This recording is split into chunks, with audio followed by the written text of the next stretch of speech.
They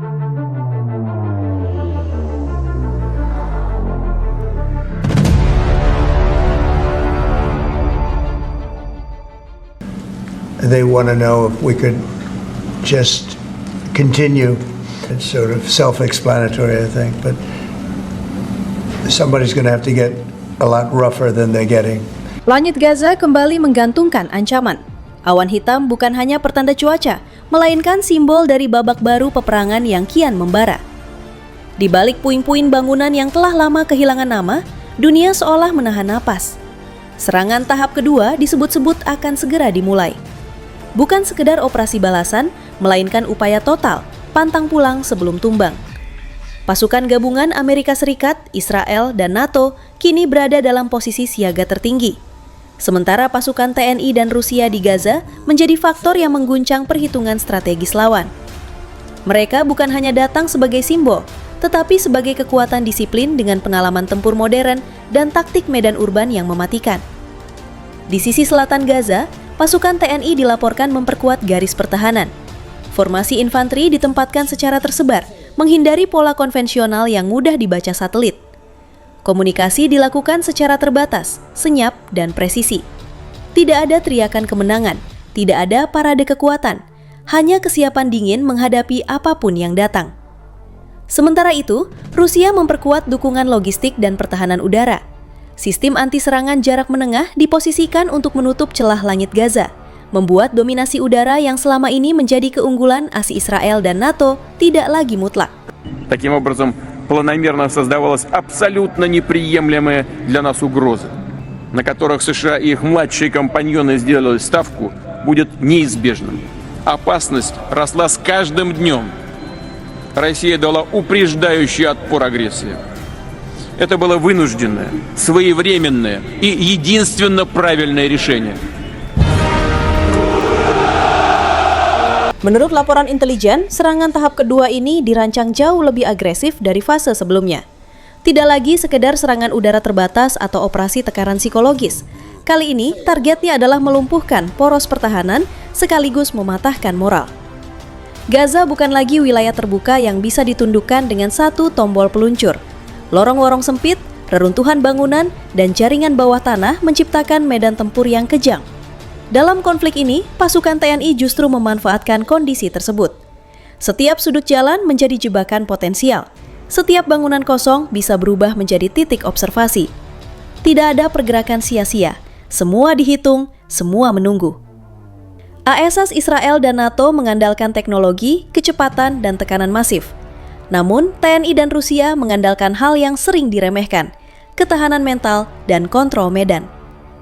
Dalam konflik ini, beberapa serangan awal tahap kedua tidak berjalan sesuai rencana. Gangguan komunikasi, kesalahan identifikasi target, dan medan yang tidak bersahabat memperlambat laju operasi. Sementara itu, pasukan bertahan tidak terpancing. Mereka menunggu, mengamati, dan hanya bergerak saat peluang benar-benar matang. Namun bagi TNI dan Rusia, maknanya jauh lebih sunyi dan berat. Tidak ada langkah mundur, tidak ada sensasi kemenangan. Hanya kewajiban menjaga garis. Kita bertindak sesuai dengan SOP yang diberikan oleh PBB. Di situ ada ketentuan-ketentuan yang harus dimiliki oleh Tentara Nasional Indonesia. Ada 30 materi yang harus mereka ketahui sebelum penugasan ke daerah operasi PBB. Markas Komando Gabungan yang berlokasi di luar kawasan konflik dikisahkan telah dipenuhi peta digital, citra satelit, dan simulasi pertempuran. Para jenderal NATO, perwira tinggi Amerika Serikat, dan petinggi militer Israel duduk satu meja. Wajah mereka dingin, mata mereka fokus. Dalam skenario fiktif ini, Gaza bukan lagi sekedar wilayah, ia telah menjadi simbol harga diri dan dominasi global. Tahap kedua dirancang sebagai serangan berlapis, tekanan udara intensif, infiltrasi darat berskala besar, dan perang elektronik untuk melumpuhkan komunikasi musuh. Target utama mereka jelas, pos gabungan pasukan TNI Perdamaian dan unit Rusia yang dalam cerita ini digambarkan telah menguasai sejumlah titik strategis. Koalisi Barat percaya kegagalan tahap pertama bukan karena lemahnya teknologi, melainkan karena meremehkan mental tempur lawan. Di sisi lain, pasukan TNI dan Rusia dalam kisah fiktif ini digambarkan telah membaca arah angin sejak lama. Mereka tahu tahap kedua akan datang. Mereka tahu serangan balasan akan lebih buas. Namun satu hal yang tidak berubah, tekad. Di pos-pos pertahanan yang dibangun dari beton retak dan baja lapis, prajurit-prajurit berdiri tanpa banyak kata. Tidak ada sorak-sorai, tidak ada pidato panjang. Hanya satu keyakinan yang tertanam kuat. Bertahan bukan pilihan, melainkan kewajiban.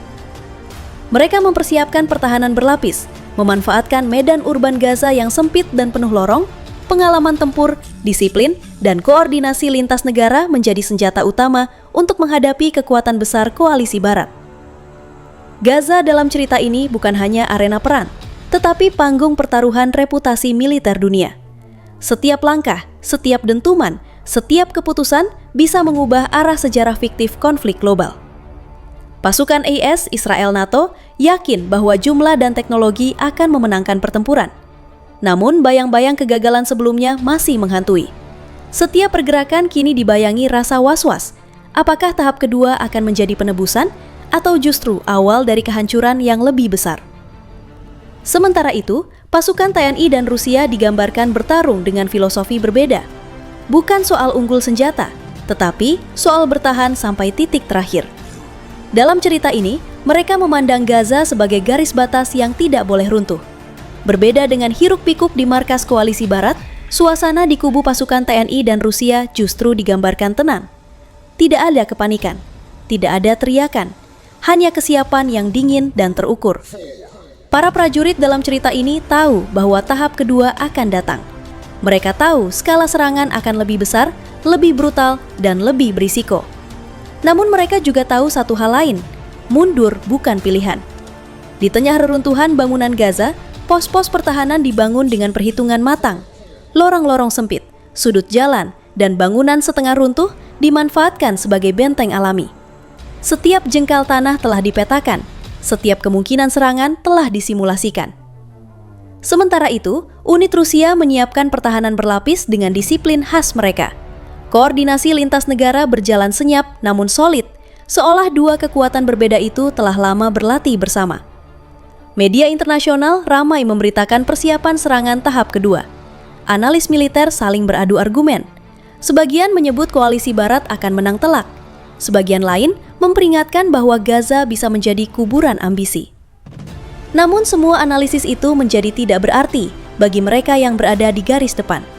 Di sana, yang ada hanya debu, suara napas berat di balik helm, dan hitungan waktu menuju bentrokan. Jam demi jam berlalu. Langit Gaza gelap tanpa bintang. Angin membawa bau logam dan asap lama yang belum sepenuhnya hilang. Dalam fiksi ini, kedua kubu sama-sama bersiap, sama-sama yakin, dan sama-sama terikat pada sumpah mereka masing-masing.